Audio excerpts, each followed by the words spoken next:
ഇതൊക്കെ നിലനിൽക്കെ തന്നെയാണ് സർക്കാർ ഇളവുകൾ നൽകുന്നത്. ചന്ദന കൃഷി പ്രോത്സാഹിപ്പിക്കാൻ വേണ്ടിയുള്ള നടപടികളും നിയമങ്ങളും ഉടനെ തന്നെ ഉണ്ടാകും.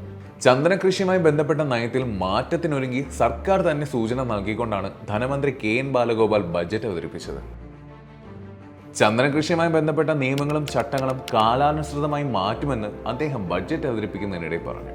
സ്വകാര്യ ഭൂമിയിൽ നിന്ന് മുറിക്കുന്ന ചന്ദനം ശേഖരിക്കുന്നതിനായി സംസ്ഥാനത്തുടനീളം കൂടുതൽ വനം ഡിപ്പോകളെ ചന്ദനത്തിന്റെ ശേഖര കേന്ദ്രങ്ങളാക്കാനും ചന്ദനത്തടികൾക്ക് സർക്കാർ നിർണയിച്ച മൂല്യത്തിന്റെ 50% മുൻകൂറായി ഉടമസ്ഥർക്ക് നൽകുന്നതിനുള്ള പദ്ധതിയും വിഭാവനം ചെയ്യുമെന്നും അദ്ദേഹം പറഞ്ഞു.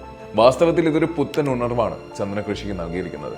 ഉൽപാദനം ആവശ്യത്തേക്കാൾ കുറവായതുകൊണ്ട് അന്താരാഷ്ട്ര വിപണിയിൽ ചന്ദനത്തിന്റെയും അനുബന്ധ ഉൽപ്പന്നങ്ങളുടെയും വില പ്രതിവർഷം 20 മുതൽ 25% എന്ന നിലയിൽ ഉയരുമെന്നാണ് പഠനങ്ങൾ പറയുന്നത്. 2025ഓടെ ചന്ദനത്തിന്റെ ഉപഭോഗം വിപുലപ്പെടുകയും ഇപ്പോഴുള്ളതിന്റെ 5 ഇരട്ടിയായി വർദ്ധിക്കുകയും ചെയ്യുമെന്നാണ് കണക്കുകൾ സൂചിപ്പിക്കുന്നത്. ഇപ്പോൾ ചന്ദനത്തിൽ ഒരു ഇൻവെസ്റ്റ്മെന്റ് നടത്തിയാൽ ഭാവിയിലേക്കുള്ള ഏറ്റവും വലിയ സമ്പാദ്യമാകും അതെന്നതിൽ സംശയമില്ല.